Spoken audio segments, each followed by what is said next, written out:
Trump posted it to Truth Social on a Wednesday night. He called it a historic phone call. He wrote that he had just had excellent conversations with the highly respected President Joseph Aoun of Lebanon and Prime Minister Bibi Netanyahu of Israel. He announced that these two leaders have agreed to formally begin a 10-day ceasefire at 5 in the afternoon Eastern Time. He said he intended to invite both leaders to the White House to advance direct peace talks. He said the road to peace with Lebanon, after nearly half a century of conflict, had begun. Within hours of that announcement, Lebanese President Joseph Aoun informed the United States that he refused to speak directly with Netanyahu, not in the near future, not until a ceasefire was fully implemented. His office confirmed a call with Secretary of State Marco Rubio, but pointedly noted that Netanyahu had not joined the call. The Lebanese embassy in Washington confirmed that Aoun had not spoken with Netanyahu and was not planning to. Israel's Security Cabinet Minister Gila Gamliel had told Army Radio on Thursday morning that the two leaders would be holding direct talks later that same day. By Thursday night, no such call had taken place. And then, within the same compressed window of time between Trump's announcement and Aoun's rejection of a call with Netanyahu, a senior Hezbollah official delivered a statement that removed all ambiguity about what Hezbollah intended to do if Lebanon's president followed the American diplomatic script. Nawaf al-Moussawi, the Hezbollah figure responsible for the group's resources and borders portfolio, said on Friday that if Aoun submits to Trump and meets with Netanyahu, he will lose his status as president. He added that legitimacy comes from within Lebanon, not from outside. He asked who said the Sunni majority in Lebanon, from which Prime Minister Nawaf Salam comes, would agree to sign a peace agreement with Israel. He described the ceasefire not as a Lebanese achievement, but as an Iranian creation. And he framed Hezbollah's ultimate demand not as any negotiated framework, but as a complete withdrawal of the Israeli army and the unconditional return of every displaced Lebanese. Not a single Israeli soldier will remain in southern Lebanon, he said. 3 events, 1 compressed timeline. Trump announces historic peace talks and a White House meeting. Aoun refuses to speak with Netanyahu. Hezbollah tells Aoun he will lose the presidency if he does.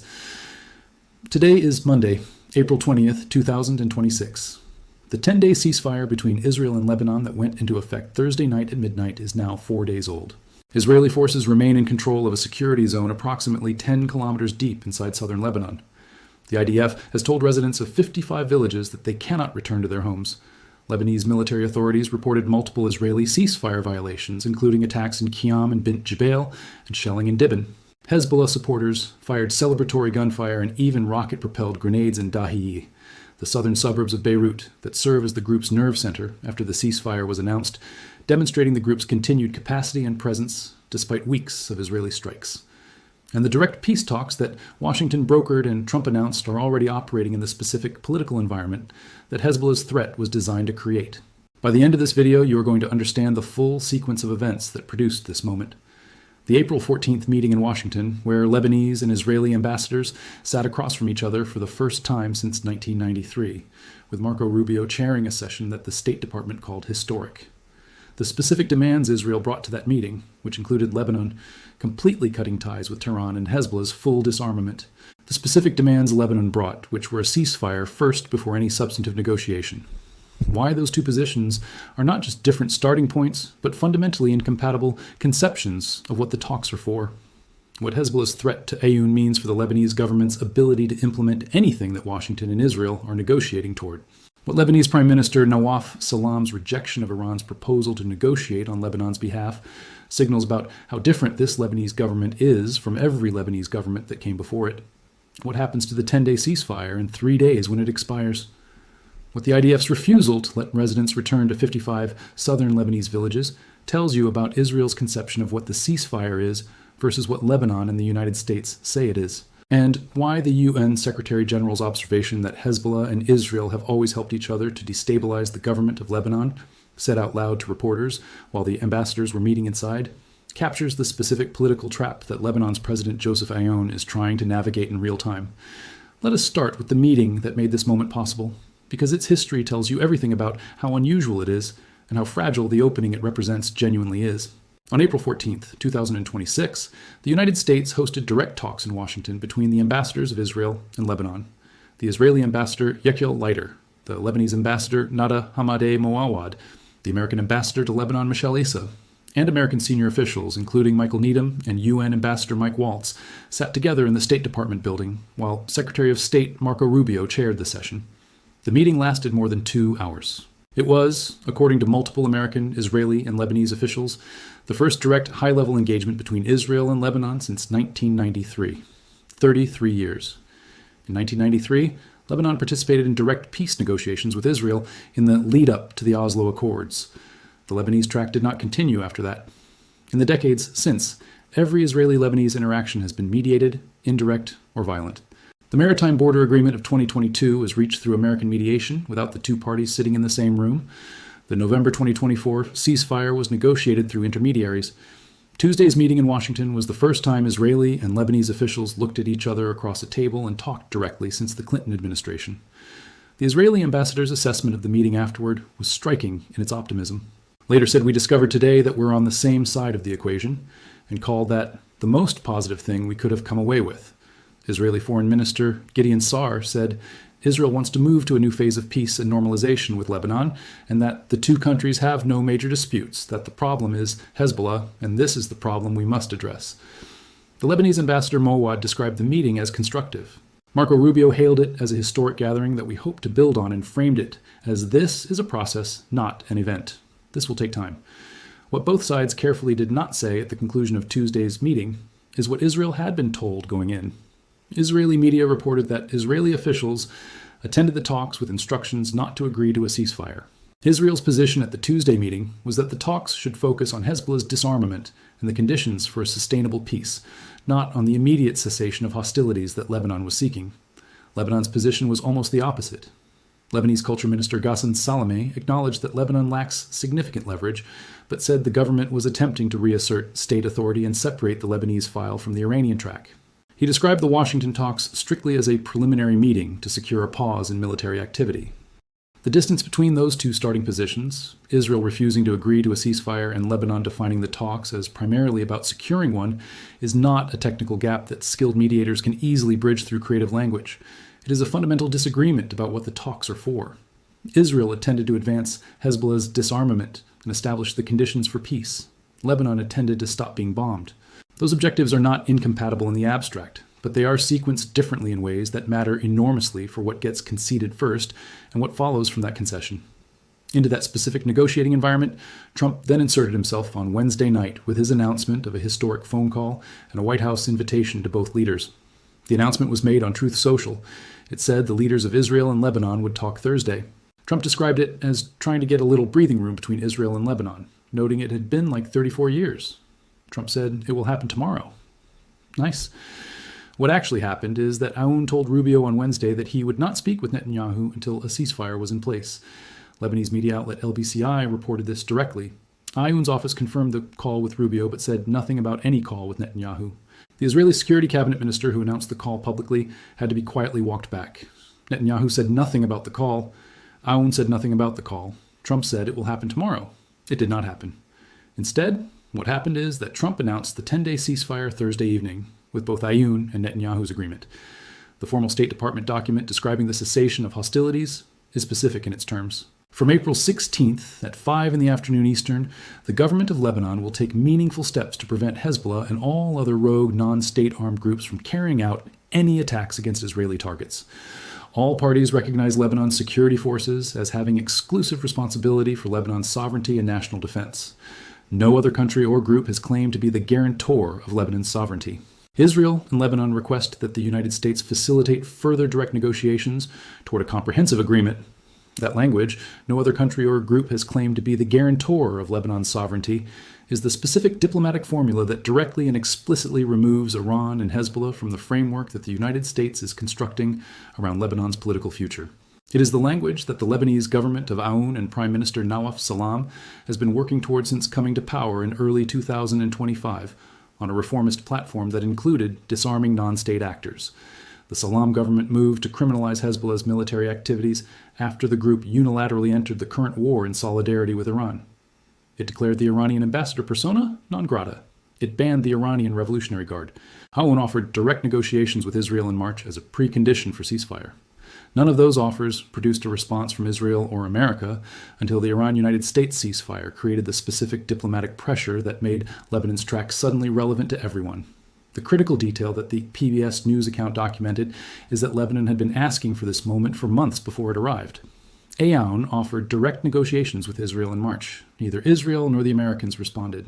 French President Emmanuel Macron backed Aoun publicly. Still nothing. That changed after the announcement of a truce between Iran and the United States in early April, when Tehran included as a condition for a permanent ceasefire that the cessation of hostilities must include Lebanon. Suddenly, Lebanon was on the agenda, not because Washington had decided it was time, but because Iran's negotiating position required it. The irony of Iran's demands, creating the opening for a Lebanese government that has moved aggressively to limit Hezbollah's power and kick out Iranian diplomats to enter direct peace talks with Israel, is the specific historical paradox that makes this moment both more significant and more fragile than its surface narrative suggests. Iran demanded Lebanon's inclusion in the ceasefire to protect Hezbollah. Lebanon used the opening that Iran's demand created to pursue a diplomatic track that excludes Hezbollah from Lebanon's sovereign decision-making. Iran wanted to protect its proxy. The Lebanese government used the protection Iran demanded as cover to advance a state sovereignty agenda that Iran's proxy has been preventing for decades. That is why UN Secretary General Antonio Guterres said to reporters while the ambassadors were meeting that the truth is that Hezbollah and Israel have always helped each other to destabilize the government of Lebanon. It was a pointed observation delivered at a pointed moment. When Hezbollah fires rockets into Israel, Israel retaliates into Lebanon, the Lebanese state is damaged, and the Lebanese government's authority is undermined. When Israel invades and occupies southern Lebanon, Lebanese populations rally around Hezbollah as the only force that seems to resist the occupation, and Hezbollah's political power grows. The cycle has repeated for decades. The specific opportunity that Aoun and Salam are trying to exploit is the moment when the cycle might be broken, because Hezbollah has been so severely degraded that the Lebanese state can assert authority that Hezbollah previously prevented, and where the Israeli government, at American pressure, is willing to engage in direct talks that give Lebanon state something to show its public for choosing the diplomatic path over the resistance path. Now, let us examine Hezbollah's threat specifically, because Nawaf al-Moussawi's statement that Aoun will lose his status as president if he meets Netanyahu is not a general expression of displeasure. It is a specific political threat about the mechanisms of Lebanese constitutional power that Hezbollah still controls enough of to make credible. The Lebanese political system operates on a sectarian power-sharing framework established by the Taif Agreement of 1989. The president must be a Maronite Christian. The prime minister must be a Sunni Muslim. The speaker of parliament must be a Shia Muslim. Hezbollah, as the dominant Shia political force in Lebanese politics, holds significant leverage over the parliamentary and governmental dynamics that determine who fills those roles and under what conditions they can govern. The Speaker of Parliament, Nabih Berri, is Hezbollah's long-standing political ally, even if he formally represents the Amal movement rather than Hezbollah itself. The Shia bloc in parliament and cabinet is where Hezbollah and its allies concentrate their institutional power. Al-Moussawi's threat that Aoun will lose his status as president is a communication to the Lebanese domestic political audience about Hezbollah's willingness to use that parliamentary and institutional leverage to destabilize Aoun's government if he crosses what Hezbollah defines as a red line. Direct talks with Netanyahu, in Hezbollah's framing, are that red line. The specific mechanism by which Hezbollah could destabilize Aoun's presidency is not a coup. Lebanon has not had a successful military coup. The mechanism is political. It is the withdrawal of Hezbollah's ministers from the cabinet, the activation of parliamentary blocking maneuvers, the mobilization of Shia Street, protests in Beirut's southern suburbs, and the implicit threat that the stability of the Lebanese state depends on Hezbollah's cooperation with the state's institutions in a way that can be withdrawn if the state acts against what Hezbollah defines as the national interest. But the Chatham House analysis that assessed the Israel-Lebanon talks specifically noted something important about Hezbollah's current position. It is that Hezbollah doesn't have the numbers in parliament to reverse the Lebanese government's decision to engage in talks. And if it withdraws its ministers from the cabinet in protest, Prime Minister Salam can replace them with other Shia figures with no allegiances to Iran. This is the specific political calculation that makes Aoun's situation more manageable than Hezbollah's threat suggests from the outside. The Lebanese government that came to power in early 2025 on a sovereignty platform has a parliamentary coalition that does not depend on Hezbollah's participation. The replacement of Hezbollah-aligned ministers with other Shia politicians, which Salam can constitutionally do, would reduce Hezbollah's institutional leverage from inside the government without triggering the kind of political collapse that Hezbollah's threat implies. Hezbollah's Naim Qassem tried to prevent Tuesday's Washington meeting from happening. He called the negotiations a free concession to Israel in the U.S. He urged the government to pull out. The meeting happened anyway. Hezbollah called the talks futile, and its parliamentarians called it a grave error. The Lebanese government proceeded. During the meeting itself, Hezbollah claimed it had launched at least 24 attacks against Israel, a demonstration of continued operational capacity conducted while Lebanon's ambassador was sitting in the State Department talking about peace. Neither Tehran nor Hezbollah have been able to torpedo the talks so far, the Chatham House analysis noted, even as Hezbollah's chief urged the government to cancel them. That assessment captures the specific new reality that Hezbollah is operating within. It can threaten, it can fire rockets, it can claim irreplaceability. What it cannot currently do, given how severely its senior leadership has been degraded by Israeli operations since September 2024, is credibly prevent a Lebanese government that has decided to pursue sovereignty from pursuing sovereignty. The pager attack of September 2024 wounded or killed as many as 3,000 Hezbollah operatives in a single day. The assassination of Hassan Nasrallah removed the figure who had led Hezbollah for 3 decades. The Israeli military has assessed it killed more than 1,500 Hezbollah operatives since the fighting began in early March 2026. Hezbollah's claim that every operative killed is replaced by 2 new recruits is operationally unconvincing. As a description of what has actually happened to the group's experienced command and logistics capabilities, even if it is accurate as a political statement about recruitment motivation. Al-Musawi's observation that Hezbollah now communicates through carrier pigeons, which he meant as a reference to Israel's communications, intercept operations that compromised Hezbollah's digital infrastructure, is a candid acknowledgement that Israel has fundamentally changed how the group operates at the command level. What Hezbollah retains is political leverage inside Lebanon's constitutional system, and the capacity for continued military harassment that falls short of the full-scale offensive it conducted before its degradation. What it has lost is the military and command superiority that made its political leverage credible at the street level in ways that Lebanese governments have historically felt unable to override. Aoun's response to the threat came publicly through his televised address to the Lebanese nation Thursday night after the ceasefire went into effect. He said the words that no Lebanese president before him had said publicly about Hezbollah's role in Lebanese politics with this level of explicitness. "We are confident we will save Lebanon. We have reclaimed Lebanon and Lebanon's decision-making power for the first time in nearly half a century. Today, we negotiate for ourselves. We are no longer a pawn in anyone's game, nor an arena for anyone's wars, and we never will be again." He said we are no longer an arena for anyone's wars. That statement, delivered the same week that Hezbollah threatened him with losing his presidency, if he meets Netanyahu, is Aoun drawing a direct public line between the Lebanese government's sovereignty agenda and Hezbollah's 3-decade insistence on using Lebanon as the staging ground for Iranian strategic priorities. He did not name Hezbollah. He did not need to. Every Lebanese person watching understood exactly which entity had made Lebanon an arena for someone else's wars for the past 25 years. Now let us examine what the ceasefire's specific terms mean for the military reality on the ground that underlies all of this diplomacy. The State Department's formal cessation of hostilities document states that Israel will not carry out offensive military operations against Lebanese targets by land, air, and sea during the 10-day period, but that Israel preserves its right to take all necessary measures in self-defense at any time against planned, imminent, or ongoing attacks. The preservation of self-defense rights is not unusual language in ceasefire documents. What makes it more consequential here is that Israel's definition of ongoing attacks includes any Hezbollah military activity in southern Lebanon, and Israel has explicitly stated it is not withdrawing from the territory it currently occupies during the ceasefire period. Israeli Defense Minister Israel Katz said publicly that the IDF will hold its positions in southern Lebanon during the ceasefire. The IDF has told residents of 55 villages that they cannot return to their homes because those villages are within the military operational zone that Israel has established. The Lebanese military reported Israeli violations of the ceasefire on the first day it went into effect, including attacks in Qiyam and Bint Jbeil and artillery shelling in Dibon. Israel says it was exercising its self-defense rights against Hezbollah activity. Lebanon says the attacks were violations of the agreed terms. This specific dispute about whether Israeli military actions in the operational zone constitute self-defense under the ceasefire or violations of it is the same dispute that destroyed the November 2024 ceasefire within weeks of its announcement. Israel never fully withdrew from southern Lebanon as that ceasefire required. Israel continued to conduct almost daily strikes on Lebanon in the months that followed. Hezbollah rebuilt its capabilities in violation of its own ceasefire obligations. When Khamenei was killed in the February 28th American strikes on Iran, Hezbollah entered the current war with the full weight of its rebuilt arsenal, forcing Israel into the campaign it is now pursuing. The Chatham House analysis described the fundamental problem with precision.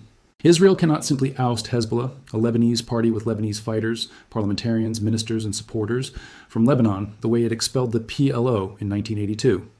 The PLO was not Lebanese. Hezbollah is. Its fighters are Lebanese citizens. Its parliamentarians hold elected seats in the Lebanese legislature. Its members live in the same neighborhoods, attend the same schools, and work alongside other Lebanese. Israel's demand for Hezbollah's complete disarmament is not achievable through military pressure alone without a process that gives Hezbollah's political base an alternative security framework within a Lebanese state that actually functions as a sovereign authority. And a Lebanese state that actually functions as a sovereign authority requires the Israeli forces currently occupying southern Lebanese territory to leave, which Israel says it will not do until Hezbollah is disarmed, which Hezbollah says it will not do until Israeli forces leave. The circularity of that situation is the specific problem that the Aoun government's approach is attempting to break by offering a third path. Lebanon's government asserts sovereignty over Hezbollah's weapons as a domestic Lebanese matter, not something to be determined by an Israeli-Hezbollah military standoff. Lebanon's government engages directly with Israel as the sovereign state responsible for Lebanon's security relationships. Lebanon's government disarms Hezbollah gradually through a process of the Lebanese army asserting control in areas where Hezbollah previously operated exclusively. And Lebanon's government makes clear to Hezbollah's domestic political constituency that the sovereignty path offers more genuine security and more genuine Lebanese statehood than the resistance path that has made Lebanon an arena for Iranian-Israeli conflict for half a century. That approach, which is genuinely innovative in Lebanese political history, depends on American and Israeli support for the Lebanese state's authority during the process, which is what the Washington talks are designed to produce. It also depends on Hezbollah's domestic political base being willing to accept a transition from armed group to political party with its weapons under Lebanese army control, which is not something Hezbollah has ever accepted, and which al-Musawi's threat to Aoun signals Hezbollah is not currently prepared to accept. The specific constraint that makes Hezbollah's threat more than rhetoric and less than decisive is visible in what Lebanon's government has actually accomplished against Hezbollah's military position since coming to power in early 2025. Aoun's government moved to criminalize Hezbollah's military activities. It declared Iran's ambassador persona non grata. It banned the Iranian Revolutionary Guard from Lebanese territory. It required the Lebanese army to extend its control over areas where Hezbollah had previously operated freely. Prime Minister Salam rejected Iran's proposal to negotiate on Lebanon's behalf, asserting Lebanon's sovereign right to conduct its own diplomacy. These are things that no Lebanese government had done publicly or this explicitly in the modern era of Hezbollah's dominance. Hezbollah condemned each of these steps. Hezbollah's leadership urged the government to reverse each of them. The government did not reverse any of them. The cumulative picture is of a Lebanese government that is testing the boundaries of what it can do against Hezbollah's opposition, and discovering that those boundaries have shifted because of how severely Hezbollah's military capacity has been degraded. What happens when the 10-day ceasefire expires on April 26th, 6 days from today, is the specific question that determines whether this diplomatic opening produces anything durable. The ceasefire document says it may be extended by mutual agreement between Lebanon and Israel if progress is demonstrated in the negotiations, and as Lebanon effectively demonstrates its ability to assert its sovereignty. The extension mechanism therefore requires two things: evidence of negotiating progress, which the two sides define differently, and evidence of Lebanese state sovereignty asserted against Hezbollah, which Israel defines as active disarmament steps, and Lebanon defines as the government's decision to engage in direct talks at all. Whether 6 days of talks between ambassadors in Washington can produce enough demonstrable progress for both Israel and Lebanon to agree to an extension, while Hezbollah continues to threaten Aoun's presidency and continue its military activities that it says are permitted by its own reading of when the ceasefire applies to it, is the question that makes this moment simultaneously the most hopeful development in Israeli-Lebanese relations in more than 30 years and the most precarious. The broader regional context adds additional pressure. The Iran-United States ceasefire expires on April 22nd, 2 days from today. Monday's talks in Islamabad on the Iran-U.S. nuclear deal are the immediate diplomatic priority for Washington. Pakistan's foreign minister has described the Iran deal as 80% complete. Trump says Iran agreed to everything, while Iran says that's alternative facts. The war powers resolution clock runs to April 29th. The USS Gerald R. Ford Carrier Group is in the Red Sea maintaining combat readiness. In that environment, Lebanon's diplomatic track is the one piece of the regional picture that Washington can most clearly claim as a unilateral American diplomatic success that is not contested by Iran, China, Russia, or Hezbollah in ways that undermine it before it can produce results. A Lebanon-Israel peace agreement would be the Trump administration's most significant Middle East achievement if it can be reached. It would transform the security architecture of the northern Israeli border, remove a key Iranian proxy from its most capable remaining offensive position against Israel, establish a durable ceasefire that the November 2024 agreement failed to produce, and demonstrate that American diplomacy can produce outcomes in the region beyond coercive military pressure. Netanyahu's statement after the ceasefire announcement showed awareness of this potential. "The road to peace with Lebanon is long," he said, "but we have begun. One hand holds a weapon, the other is extended for peace." He acknowledged that disarming Hezbollah will not happen tomorrow, requiring sustained effort, patience, and careful navigation in the diplomatic arena. He said Israel is giving an opportunity to advance a combined diplomatic and military solution with the Lebanese government. The language of combined diplomatic and military is the specific Israeli formulation for a process in which Lebanon's government asserts sovereignty through diplomacy, while Israeli military presence and pressure provides the coercive backdrop. Whether that formulation is acceptable to a Lebanese government that has to maintain enough domestic political legitimacy to actually implement what it agrees to, in the specific context of a Hezbollah that is threatening presidential removal and has demonstrated it can still fire rockets into northern Israel and still command the political allegiance of a significant portion of Lebanon's Shia population, is the central question of the Lebanon track. Aoun's decision to refuse the direct call with Netanyahu, while simultaneously accepting the ceasefire framework and pledging to pursue direct negotiations that he describes as the only solution to Lebanon's situation, is the specific balance he is trying to maintain. He is telling the United States that he is committed to the diplomatic process. He is telling Hezbollah that he has not personally reached across to embrace Netanyahu in a way that would trigger the political crisis al-Musawi threatened. He is telling the Lebanese public that Lebanon is negotiating for itself rather than being led by American or Israeli dictates. And he is telling Israel that a ceasefire is the necessary condition for the negotiations that both sides say they want. That balance is precarious. Trump announced a leader-to-leader phone call that did not happen. Israeli ministers were notified 5 minutes before the ceasefire announcement and were not asked to vote on it.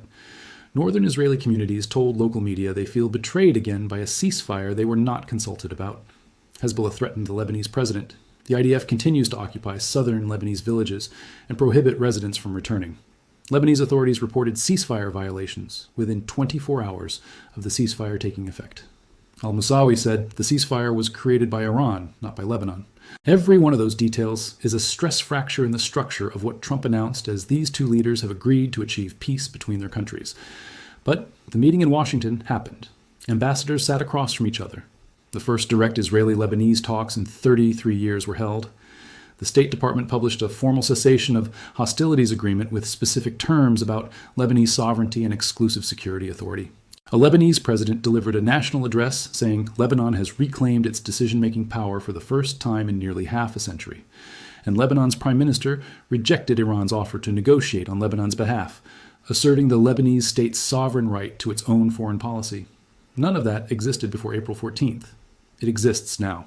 It exists in a region where the most significant diplomatic movements are happening in a compressed window between ceasefire expirations, war powers deadlines, and the physical reality of IDF forces occupying southern Lebanese territory that Hezbollah says its mandate is to expel.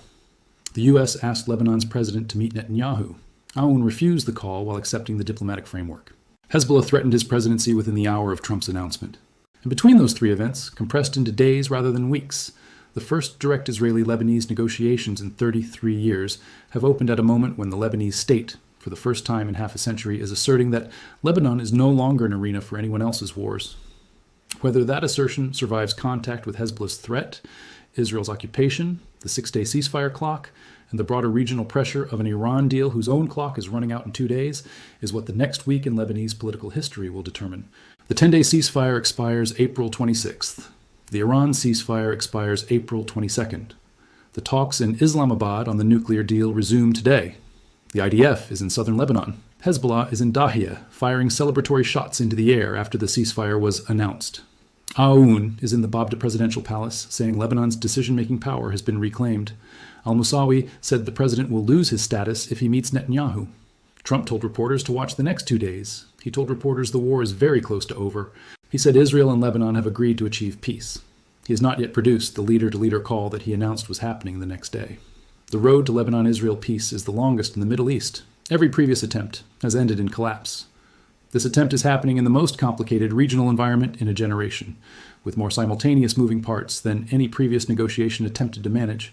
It is being attempted by a Lebanese government that has more genuine sovereignty ambition than any Lebanese government in decades, against the opposition of an armed group that is weakened but not defeated under the watch of an American president who announces outcomes before they have been negotiated, and in the shadow of an Iranian conflict that has not yet produced its own final agreement.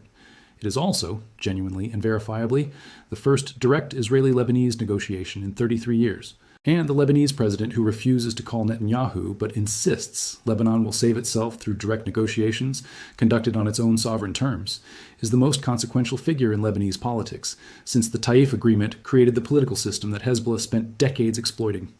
Hezbollah said Aoun will lose his presidency. Aoun said Lebanon has been reclaimed. Both cannot be right about where Lebanon goes from here. What happens in the next 10 days, before the ceasefire either extends or expires? Before Aoun either calls Netanyahu or does not?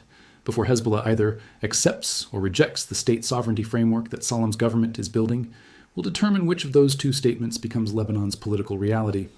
The U.S. asked Lebanon's president to meet Netanyahu. Minutes later, Hezbollah threatened to overthrow the government.